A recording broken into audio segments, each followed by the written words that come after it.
All right, good afternoon, everybody. We are into the afternoon now. My name is Romeo Rojas. I'm the Secretary General of the Vancouver International Arbitration Association. Center. Vancouver International Arbitration Center. And I'm here today to moderate this panel discussion we've prepared for you entitled You Build What? Arbitration Costs Examined. This is going to be a moderated discussion. We invite your participation and comments. Our goal today is to talk about the factors that lead panels to depart from full indemnity, practical procedural tips, differences in the treatment of costs among Canadian jurisdictions, particularly at the domestic arbitration level.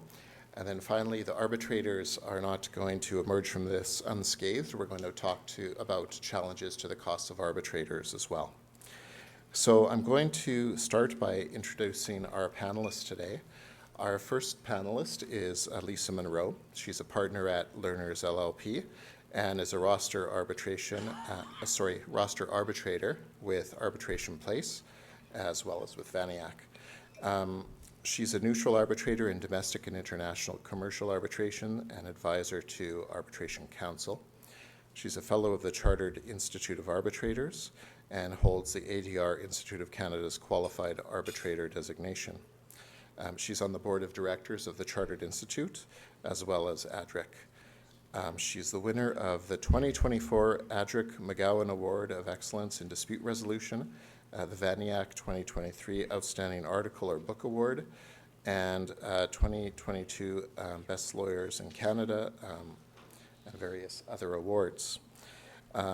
Lisa is also an instructor for the Toronto Commercial Arbitration Society Gold Standard course in domestic and international commercial arbitration. Finally, and perhaps how she's most well known, is the editor and contributor to Arbitration Matters, her online summary of key decisions on commercial arbitration issues as they are released, and it's a wonderful resource for all of us. Second, Joe McArthur, partner at Blake's Vancouver office. Joe regularly appears in ad hoc and institutional domestic arbitrations and international arbitrations as Arbitration Counsel, and also sits as an arbitrator. He's a fellow of the Canadian College of Construction Lawyers, as well as a fellow of the Chartered Institute of Arbitrators, and he has been recognized with chartered arbitrator status. Joe is a member of the ICC ICC Canadian Arbitration Committee, ICDR's panel of arbitrators, and the panel of neutrals of the International Institute for Conflict Prevention and Resolution. Finally, Joe is on the domestic and international arbitration panels of VANIAC and also serves as the chair of the board of VANIAC. And last but not least, David Gruber. David is a partner at McEwen Partners. Prior to joining McEwen Partners, David was the national co-head of litigation at a national law firm.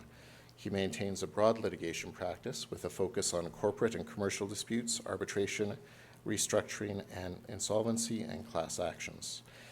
David has significant arbitration expertise, both as counsel and arbitrator, and his clients include corporations of all sizes, professional firms, governments, public and quasi-public institutions, and private individuals. In addition to his practice, David is actively involved in leadership roles within the legal community and the broader community. He's chair of the board of directors of the Vancouver Hospice Society and serves on the board of directors of VANIAC, as well as the Western Canada Commercial Arbitration Society. So with those introductions out of the way, our intent is to go through a number of questions, and hopefully that will trigger some discussion in the room and lead to some interesting discussion. So the first question I have for the panel, and I'll direct this first question to Lisa, what recent trends, if there are any trends, have you noticed recently in the allocation of costs in domestic arbitrations? Are different provinces taking different approaches? Well, can you hear me? Yeah. Well, I practice in Ontario, so I will limit my comments to what I'm familiar with. And I'm not sure there are any recent trends, but what I'm noticing is that as domestic arbitration practice changes and becomes more like international practice, we don't see that same trend in costs, in my experience, domestic ad hoc arbitration primarily. And what I see is counsel relying on and arbitrators relying on the rules of court certainly in Ontario, and I'd like to hear what Joe and David have to say in their provinces. And so when I get cost submissions, I see the case law cited from the rules of court, and the submissions are largely based on submissions you would see in commercial litigation in the courts. All right, thanks. David, you recently wrote an article on this topic, I believe, with the change in the law in British Columbia, and perhaps you could tell us about that. Yeah, so I think it's fair to say that in British Columbia, we've seen an evolution over the last 30 years or so. At one time in domestic commercial arbitration, you would have seen a modified loser pays type of system similar to that under the rules of civil procedure, and indeed there were some cases that found that to be the working presumption. But both with the influence of institutional rules, particularly the predecessor VANIAC domestic rules, the BC-ICAC rules, which had a presumption of full indemnity costs, and the influence of international commercial arbitration locally, there has been a transition to a full indemnity presumption, which has now been recognized in a number of court decisions, including in the BC Court of Appeal, which have said this isn't a legal rule, but it's a starting point for analysis, and then recognizing that arbitrators have a discretion to award full indemnity costs or not as they see fit. I have less experience in Alberta, but my insight into Alberta is that although the Alberta Act has some language which might suggest party-and-party costs along court lines would be the presumption, nevertheless, the influence of international practice is also felt there. Yeah, maybe I'll just add to that, having practiced in Alberta. The Domestic Act in Alberta does give the power to award costs to the arbitral tribunal, but it uses very kind of rules of court language in some of the directions. So it states, the arbitral tribunal may award all or part of the costs of an arbitration on a solicitor and client basis, a party and party basis, or any other basis, but if it does not specify the basis, the cost shall be determined on a party and party basis. In domestic arbitrations in Alberta, certainly I've kind of had a similar experience to Lisa, where if the parties aren't familiar with the arbitration process, they'll tend to rely on the rules of court. And what that means is you don't get requests for reasonable full indemnity costs. And so I see the language of party and party costs, but I don't see requests for full indemnity or 100% reasonable costs. And I often don't see parties requesting any of the arbitration costs. They just assume that they're being allocated equally among the parties, and there aren't even submissions that they should be reallocated, which I find very interesting. It's like it's not mentioned in the submissions. I think part of the difference maybe between British Columbia practice and Ontario and Alberta to differing degrees is the history of institutional arbitration in British Columbia. And as David alluded to, VANIAC and its predecessor were really part of the arbitration culture in British Columbia and really kind of led the way that people got more used to the type of costs that you would see and type of cost orders that you would see in international arbitration. And I think that's one of the differences, and I think it's changing. I do recall having a case for ICDR, which was seated in Alberta, but the ICDR Canada rules applied. And the one counsel was somewhat unsophisticated and did provide me with a bill of costs when they were successful. I asked for submissions on costs. They provided me like an Alberta court bill of costs, which I don't know. It's one of those things, again, are you educating? Are you getting involved? But I didn't even know what to do with it, frankly. So I just sent it back and I said, well, look at the ICDR rules. you're entitled to your reasonable legal costs. And so why don't you provide me submissions on the reasonable legal costs, not the court tariff? So it was, I guess I was educating, or I was maybe crossing the line a little bit, but I literally didn't know what to do with the bill of costs, from Alberta at least. Thanks, Joe. Any comments from the audience in practice in your jurisdictions, Quebec in particular, that we haven't spoken about, as we don't really have any expertise there? All right, not seeing any. I'll move on to the next question. And David, I'll let you lead off on this one. What factors are causing arbitrators to award less than full indemnity? And what factors would lead to parties bearing their own costs? Well, to start with, given party autonomy, you'd have to start with the arbitration agreement and see whether or not the arbitration agreement places some restriction on parties' ability to recover costs, and not infrequently you'll see something in there that might. Whether it was intended to can create some interpretive problems. I've frequently seen arbitration agreements that say the parties shall bear the costs of the arbitration in equal shares, and then as an arbitrator you're left to wonder, what did you mean by that? Did you mean on an interim basis during the course of the proceeding, or did you mean that regardless of the outcome, the costs of the arbitrator were to be borne equally, or did you mean that the parties were to bear their own costs? So that can be quite a tricky thing to try and understand. But beyond the parties' agreement, of course, we see divided success, either on issues or on interim applications. And we see party misconduct issues. Particularly, this would come into play in a costs setting where the successful party has in some way not engaged in the process in what the tribunal might think is in good faith.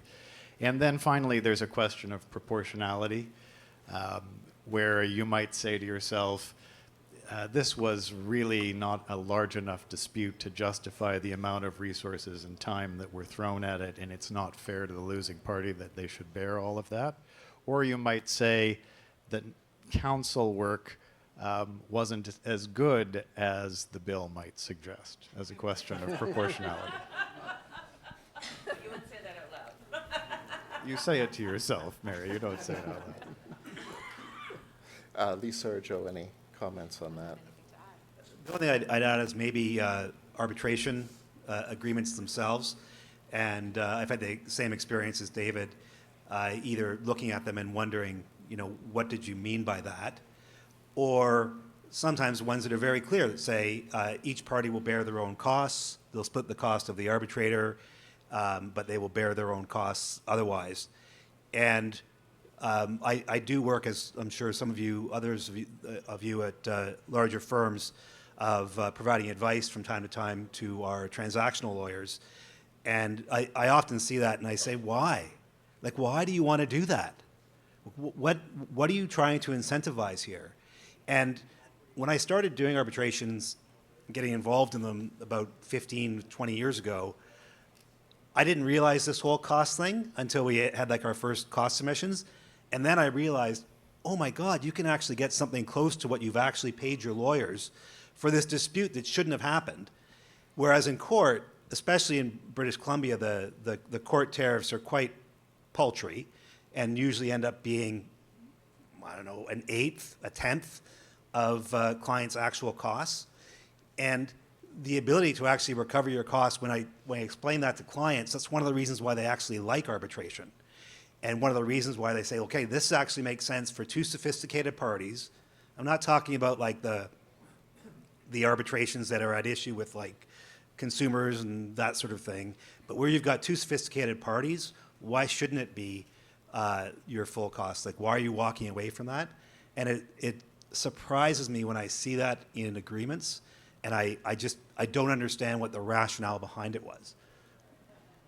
Joe, can I just ask a question? Mike Schaeffler here. Have you seen, you or anybody in the room, ever seen a situation where the arbitration agreement says what you just described, parties shall bear their costs and the costs of the arbitration, and then the tribunal is asked to nonetheless effectively override that I have a situation like that right now. I will pay in kind later if I get good advice. I've had the exact thing happen where I was one of the counsel, so I can't say I didn't read the clause at the beginning, but the opposing party was the claimant, and in their notice to arbitrate, in their memorial, they consistently sought either they called it full solicitor client costs or the reasonable legal costs or something like that, which was contrary to what the arbitration agreement said. And we said the same in ours. We sought our full costs in every prayer for relief that we had. And at the end of the day, we were successful. Of course, otherwise I wouldn't tell the story.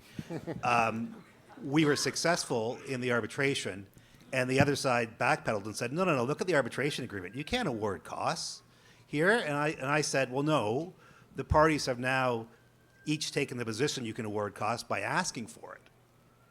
And so whether you want to call it an estoppel or you want to call it something else, or you want to say you have jurisdiction to award costs because each party has asked for it and no party's objected to your jurisdiction until now, and it's too late. So depending how there's different ways to look at it, but we got our costs.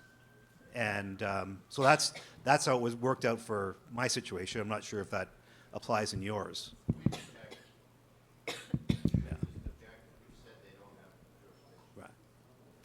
I am surprised at how often one or both counsel haven't read the arbitration clause in detail.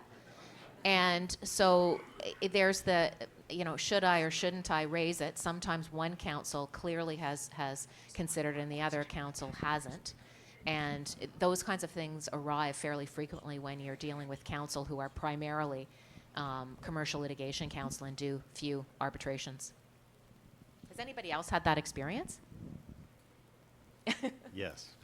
I think also these clauses are often drafted by solicitors who don't really know what the process looks like. And as I said, they are capable of interpretation. So you might have a case where the clause is capable of meaning the parties will bear the costs equally on an interim basis subject to reallocation and final award. And then you have to decide whether or not you're going to interpret it that way or not. We had a couple questions. Josh, go ahead. Hi, everyone. Josh Carton from Queens. Just another possible way to think about that kind of scenario, not completely from left field, although a little bit from left field. It wouldn't deal with any kinds of costs, but where you have a situation where the tribunal believes or the other party claims that some of the costs were only incurred because of bad faith or dilatory tactics during the proceedings, depending on the wording of the arbitration agreement and any rules incorporated into it, to obligations to obey the tribunal's orders, to cooperate in the proceedings and so on, you could make an argument that some of those costs could be awarded as damages for breach of the arbitration agreement. There's a question about whether that's within the scope of the tribunal's jurisdiction. There's a question, and there's all kinds of questions about that. I'm not saying it's bulletproof.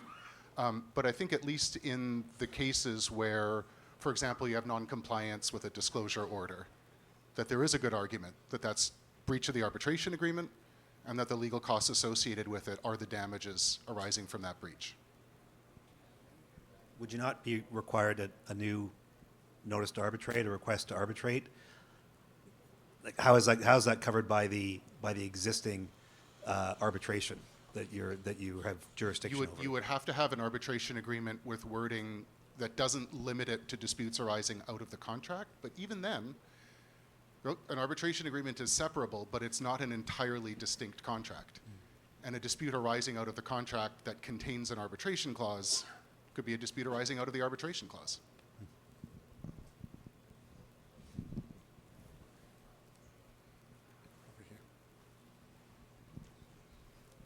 Thank you. Mark Goldstein from New York. And with apologies for referring to United States law, I guess we need to apologize for things in the United States these days. This exact issue was heavily litigated in a case in the United States Court of Appeals for the Second Circuit, which is probably our most prominent appellate level federal court dealing very frequently with arbitration issues. Way back in 2009 in a case called Reliastar, and the costs provision of the arbitration agreement is exactly as the discussion we've been having described. All parties shall bear their own costs. And the arbitrators nevertheless went ahead and made a costs order on the basis of bad faith conduct of the party through its counsel. The issue that went all the way up to the circuit court was whether that award should be set aside in that part because the arbitrators exceeded their power, their mandate being to enforce the agreement according to its terms, which said each party shall bear their own costs. And the ruling of the Second Circuit was that as a matter of inherent power of the arbitrators to regulate the proceedings, not requiring any express rule that would allow them to override, but as a matter of inherent power to regulate conduct of the parties in the proceedings, that power to award costs is effectively a sanction for bad faith conduct that exists, and the award was confirmed. Thank you. Do we have any other comments or questions before we proceeded? All right. I just have a follow-up question. David, you referred to costs of applications, and I'm just wondering, as a best practice, do you have any recommendations on whether the costs of applications should be dealt with at the time of the application and as part of the order, or left until the end of the arbitration?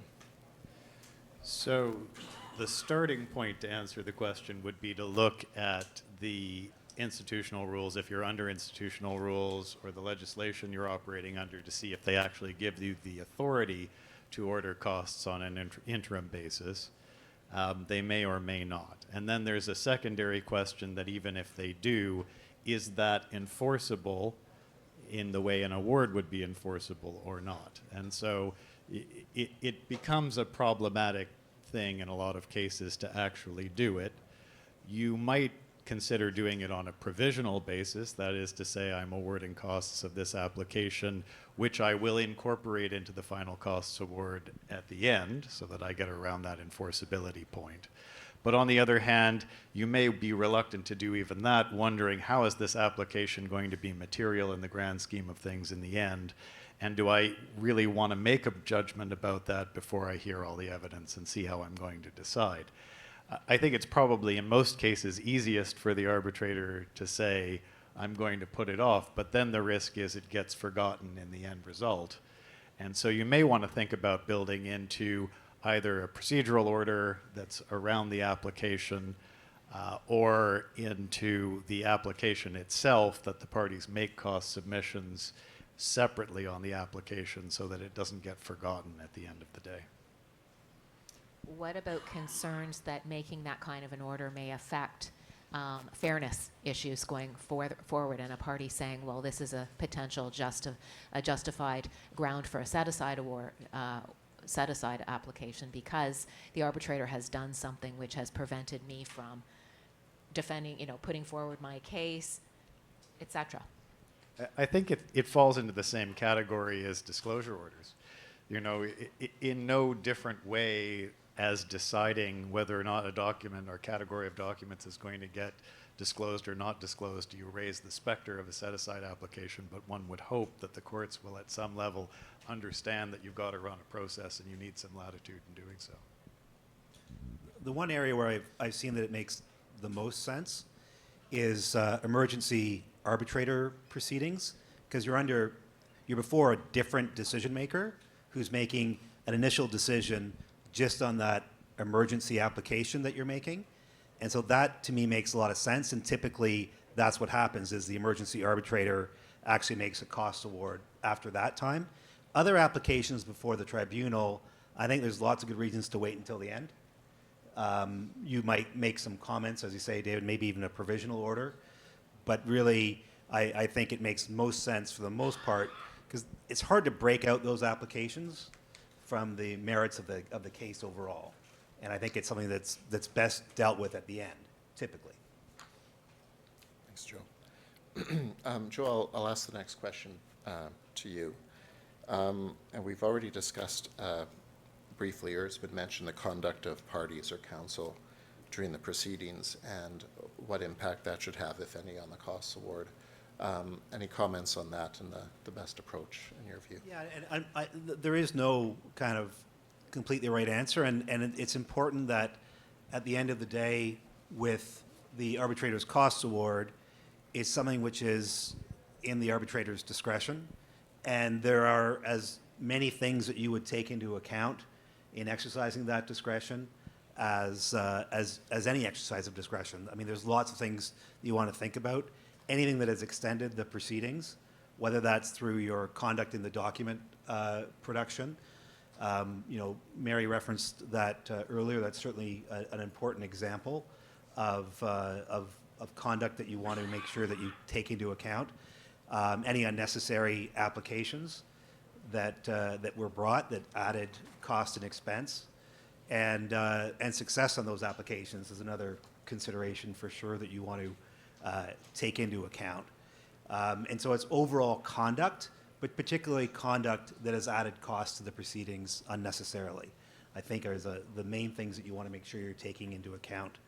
And also, I mean, typically, and maybe we'll talk more about process in a bit, but typically on the international side of things, you typically have very little information that the arbitrators ask for, usually simply number of hours, rates of the counsel that have worked on the file, other expenses, and just a list of that, and sometimes certified by counsel. And what's important is when you're looking at the kind of issues of proportionality, one of the things that you often look at is the number of hours worked by each side, how much effort was put in. And what's great with those, if you can get that kind of schedule from each side, at least delivered between them before they know the final result, I find that's a real helpful way of making sure that you're kind of comparing, well, what was reasonable here with what someone else was doing as well, and say, well, the other side spent $750,000 defending this file, and you spent $600,000. That's in the right ballpark. So I don't expect there's going to be a lot of fight over whether it was a reasonable amount to spend or proportionality. But I think I might be jumping ahead now. Am I? Am I jumping ahead? A little bit, but that's A little bit, okay. Yeah. There is kind of an interesting reciprocity issue that comes out of the question of whether or not you're going to deny costs for bad faith or bad behavior, because it's really the winning party that you're tagging with that. And on the other side of things, you wouldn't award more than full indemnity for the other side's bad faith or bad behavior. So you might want to be tempered a little bit in how much you're going to adjust for that, given the lack of reciprocity. I also find it interesting when there is an issue that you think would warrant a reduction in costs for bad conduct and not referred to in the opposing party's submissions. So, for example, failure to comply with an order relating to disclosure. And so I think it's much easier to, as an arbitrator, look at the common issues that we think about, like Joe's list of factors, but an issue that you think as an arbitrator is important and the other opposing counsel hasn't addressed, and I think that's a much more tricky situation. I don't know. I'd actually like to hear what people in this room think. If there is an order to disclose certain documents and that award has not been complied with and the other side doesn't raise it in cost submissions, do I go too far if I include that in my cost award, or is that something I should leave alone?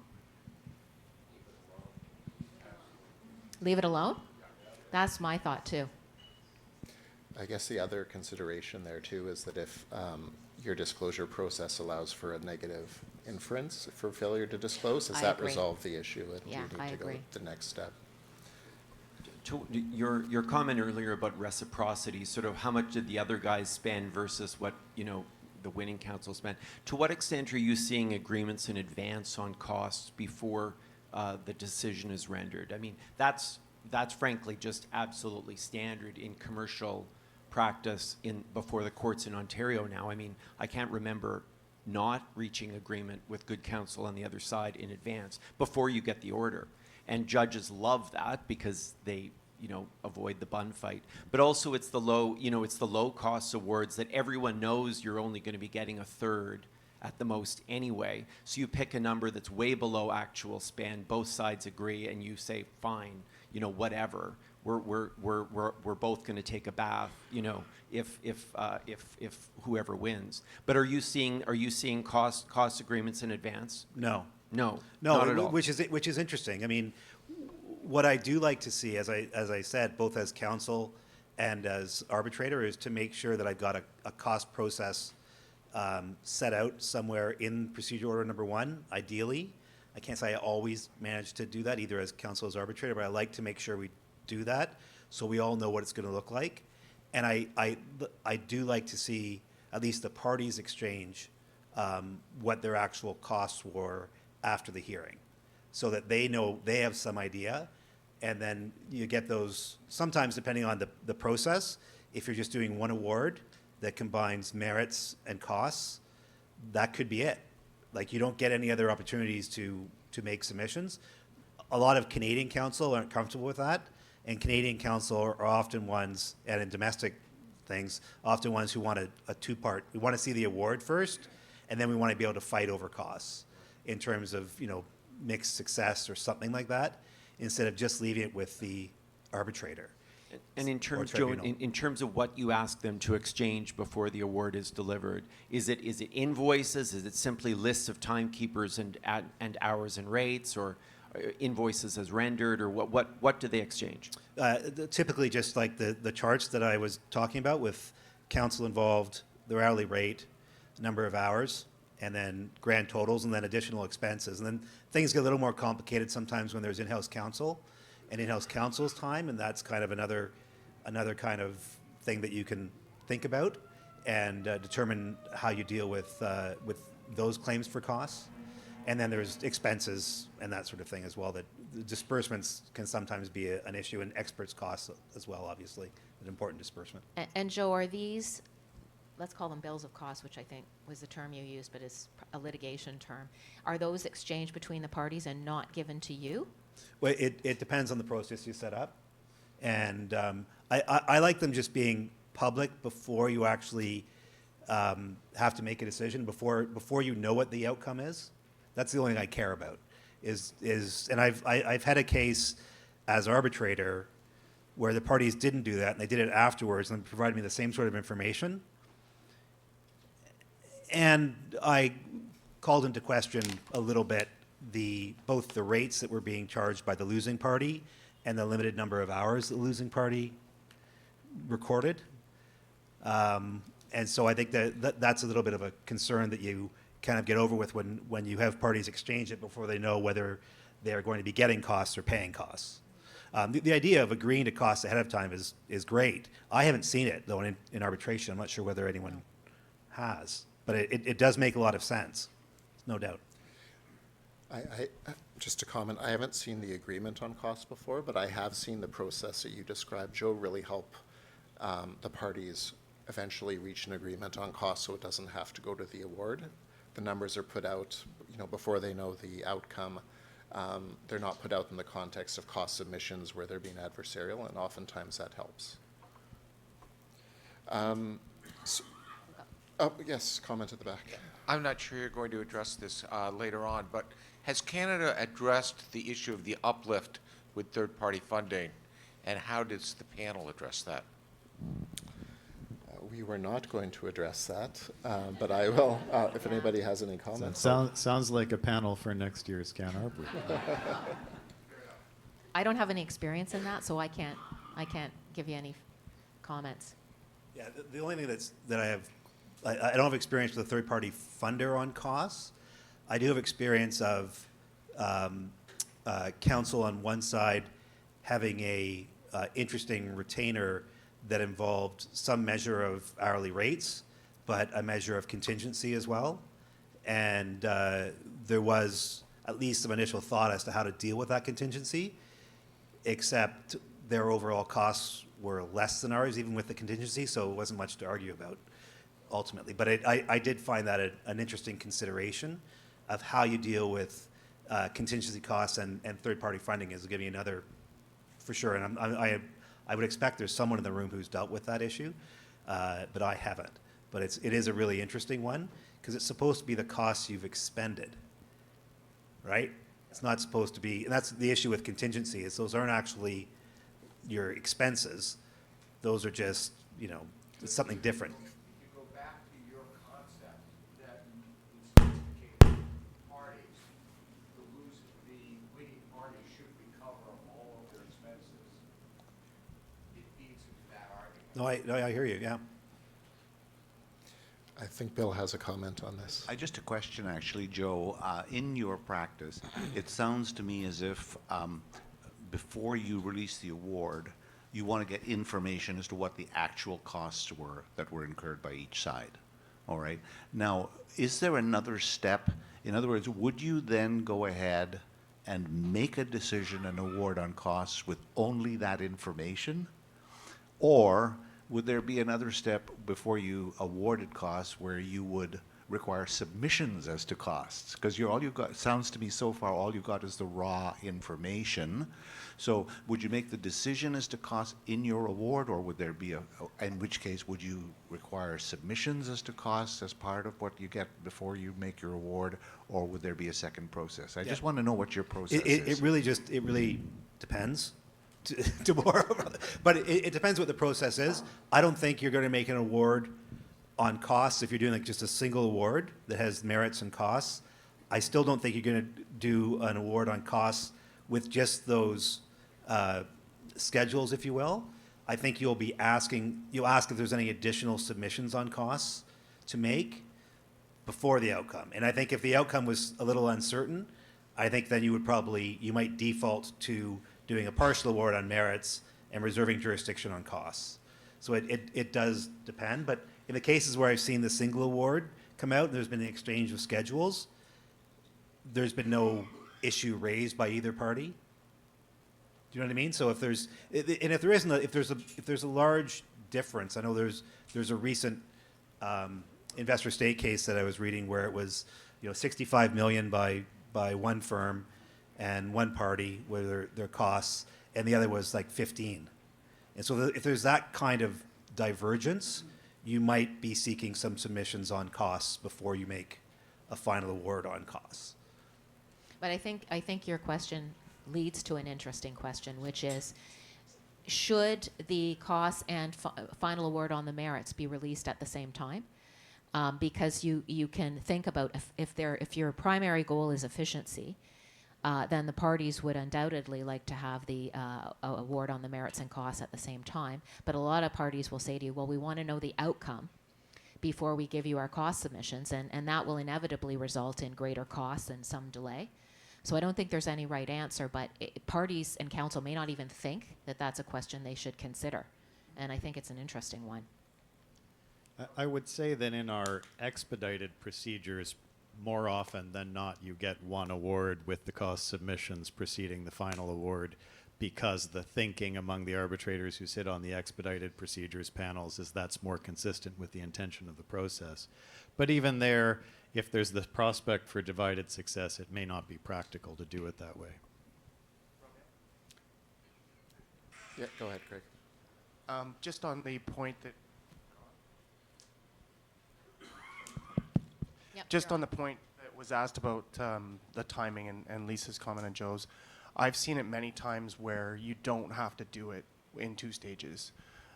I find that if you suggest something to the parties as the arbitrator and you tell them that you like the idea, they tend to say, okay. And oftentimes what I do is I tell them that I will tell them when the merits portion of the award is done and I'm turning to costs. And at that point, I will ask them, I won't tell them what the result is, but I'll say, now I want you to send me your statements of cost, which shows your quantum, and I want submissions on why you think if you win, you should get them, and why you think if they win, they shouldn't get them. And it's not difficult. You say 5-page maximum, and they're really only arguing about entitlement based on mixed success or things like that. And yeah, they're shooting in the dark a bit, and there could be the odd time when it's more complicated. But for the most part, once you have that, it's very easy. And I've gone so far as to say, and send me any settlement offers at that time that you want me to consider in assessing costs, because the merits is done, and you have to either trust me or not. If you don't trust me, I'll give you a partial award. If you trust me not to change the merits because I see a settlement offer, which I'm never going to do, then just give it to me all at once, and you get one award, and you're one and done. Thanks, Craig.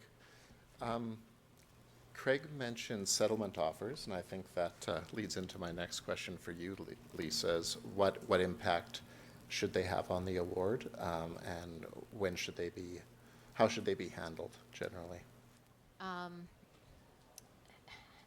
think, settlement offers are obviously, when you're dealing with costs. And I think that the usual things that you would expect would be considered. Was the offer reasonable? Can you compare it to the outcome?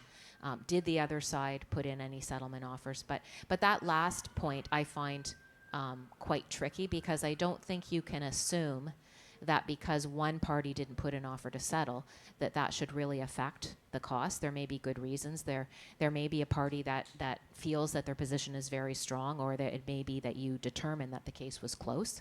And so I don't think you can presume when you're dealing with costs that you should take into account the fact that one party didn't put in a settlement offer, or that the other party put in 5 and the other didn't, that sort of thing. So I think that the factors that you consider are not surprising, but they should be, that your mind should turn to that issue.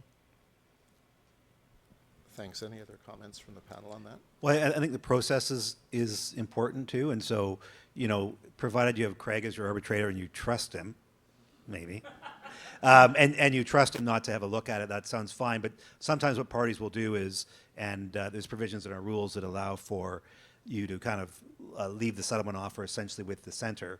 But the same sort of process happens. So the center has the settlement offers, and it's the arbitrator that then advises the center that, my merits are done, I'm happy to look at the settlement offers now as I determine costs. So you still have to trust Craig no matter which process you use. But if you're doing that one and done type of award, then you do want to think about what that process is going to look like on the settlement offers, is the only thing I'd add to what Lisa had to say. All right, thank you. We had a question about the process and the timing of asking for submissions. I think we've canvassed that quite extensively in our discussion. So what I wanted to turn to now was general expectations regarding the amount of detail that's required to support a party's cost claims, and on the other hand, the amount of reasoning and detail that should be expected from a costs award. So Joe, I'll ask you to lead off on that one. Sure, and David was talking earlier about kind of the evolution of the law in British Columbia, and under one of our older arbitration acts, there was the option to send the issue of costs to the court registrar to have a registrar's hearing to determine costs, which I did have happen in a case, and it's like, well, you might as well just said, it's just the cost of doing that and the time involved in that type of a hearing is really, it just discourages you to even bother doing it, even though it could be worth a lot. And ultimately, we reached an agreement instead because of the court process. And I think part of that is kind of drove the decision in the amended act to make it clear that in British Columbia's domestic act that costs can be determined on a summary basis. And that is really where things have gone, because part of the case law that developed under the older act as well was borrowing from BC Supreme Court practice. If you had an award that rested on that was solicitor-client costs or something like full indemnity, then there was case law in the courts that said, well, you should be entitled to full access to the lawyer's file so that you can actually do a full understanding of how reasonable those costs were, to look at every piece of correspondence with the client. So it also obviously was a waiver of privilege. So this creates a whole bunch of issues, especially in the arbitration context, when it's often those continuing relationships between the parties, and it's not a contract that's already come to an end. And sometimes it is, and even then, waiving privilege is somewhat problematic. So that used to be kind of a tool you could use if you lost, and the other side said, well, we want our full costs. And you say, well, to be clear, you're going to have to, if you want your full costs, you're going to have to disclose your full file. And that was a bit of a surprise, especially if I can recall, to counsel on the other side that was from Ontario that didn't expect that was the quid pro quo for claiming your full costs in British Columbia in arbitration. So with the new act, I think people have moved away from that. And part of what we see is, again, adopting a more international approach, which the type of information you provide is, again, not much more than those statement of costs, the schedule listing out what you have, and your disbursements. And at least in my experience on the international side of things, the lead counsel is required to certify that, which I think is, makes you hesitate as you're signing that away. But it's important to make it clear that this has to be the actual costs that were incurred by the party. But I haven't seen recently, I haven't seen even the domestic cases I've dealt with, demands for full invoices, for example. I have seen that in the past, and that would be invoices, then you try and redact them for privilege and this sort of thing. I don't think at the end of the day that tells you that much, depending on how you invoice, but I'm not sure it tells you that much more than you need in terms of measuring the overall look of the costs. And I do think for the most part, especially on the international side of things, it really is a very summary procedure. You look at the amount, compare it to what the other side spent, you consider all these other factors about how the cases looked, and then you make your award on costs without a whole lot of, you might get some submissions on some points, but there's not a whole lot of detail in either the material you put forward or in the decisions on costs. On the issue of what kind of, how detailed parties expect the award to be, there is some case law which tries to make a distinction between what we expect from a judgment of a court and what is accessible from an arbitrator. And I'm finding that increasingly counsel and parties are expecting the kind of detail in their award that you would get from a court. And I think that's the same in the context of costs awards.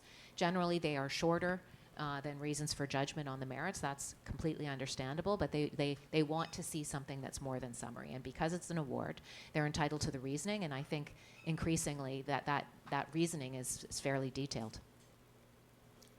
All right, thank you. We're running down to our last few minutes here, so I wanted to turn to the topic of challenges to arbitrators' costs and how those are dealt with. I had Joe as our lead person to talk about this. Well, I'll just speak really briefly on it. I think it's a really interesting area that not much attention has been paid to, and I think that's because those of us that sit as arbitrators in the room from time to time will say, well, it's because we're such reasonable people, your fees are always going to be reasonable. And actually, I would say my experience has been that is the case, but there are examples that fall outside of issues of proportionality in particular. And the question is, what do you do when that happens? And if you look internationally in terms of institutional rules, ICC has dealt with it by simply saying, ICC and Singapore, Stockholm, a few places have dealt with it by just saying, we're setting your fees, and there could be adjustments, but ultimately it's the institution that has the control over what the fees are. So that's one way of dealing with it, which doesn't always please arbitrators, but it gives some sort of cost certainty to a degree to the parties. The other way is just providing some guidelines. ICDR provides some very general guidelines about what appropriate costs are, but not a whole lot. The LCIA has an upper limit. I think now they've changed it. At one point, I think it was £400. It is now £650. An hour is kind of the upper limit for the LCIA, unless you apply for an exception and explain the exceptional reasons why you're worth more than $1,200 Canadian an hour. And there's lots of arbitrators that can actually justify that on different grounds, but that's something you'd have to do with the LCIA. Domestically in Canada, there's different approaches where it's dealt with expressly. In British Columbia, with the new act, the VANIAC was given the legislative authority for challenges to arbitrators' fees, and the framers of the act have made it clear that they expect that to be a summary process because VANIAC has 30 days under the legislation from receipt of the complaint to a determination of that issue. So it's a very short, meant to be a short and expedited process, and again, meant to be dealt with in a very summary way. And then elsewhere in Alberta and Ontario, at least, it's basically similar to reviewing a lawyer's bill, and so that process is what applies. So the same process you use for reviewing a lawyer's bill is dealt with arbitrators' fees, and that was the case in British Columbia before. Assuming your arbitrator is a lawyer, you could do that in BC. It was under our Legal Profession Act. So that's basically kind of the landscape for it, but it is an issue that does not come up that often. And there's almost no case law in Canada. I did have someone review it, and there's basically nothing in the last 25, 30 years. We have a comment over here to my left.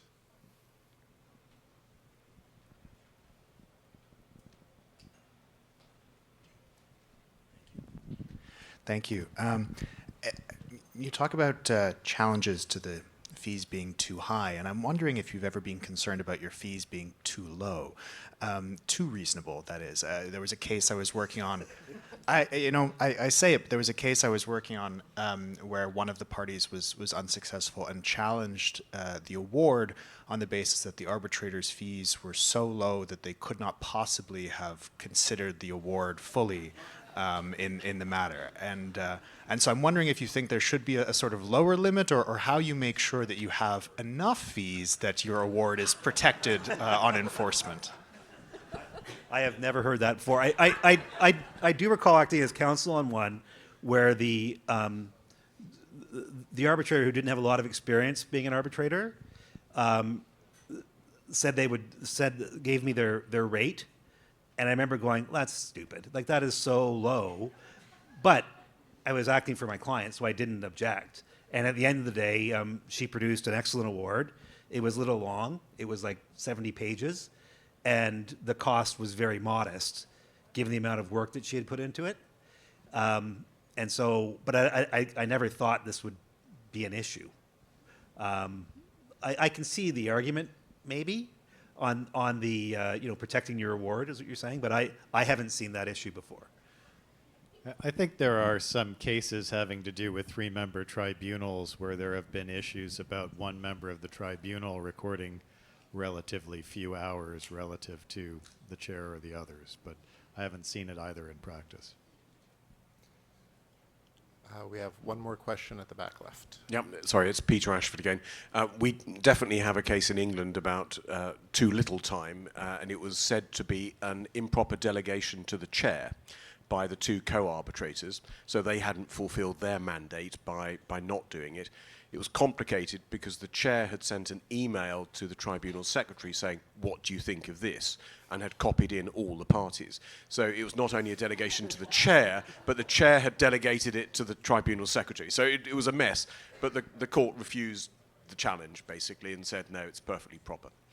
Just while I'm on my feet, there's also two English cases about recovering funders' costs, where they refused on both occasions to set aside awards which had awarded funding costs. In the better-known one called SR and Norscott, the tribunal had said, you put the claimant in this position of being impecunious, so what did you expect it to do? It had no option but to go and get funding. So it was other costs which under our Act are recoverable, so it's legal costs and other costs. So it was deemed to be other costs that were recoverable. Thank you. All right, thank you very much for that. I see we're at 1 o'clock, so I would like to thank you for your attention and your contributions, and I'd like to thank our panelists, Joe, Lisa, and David, for their interesting discussion. Thanks a lot, everyone.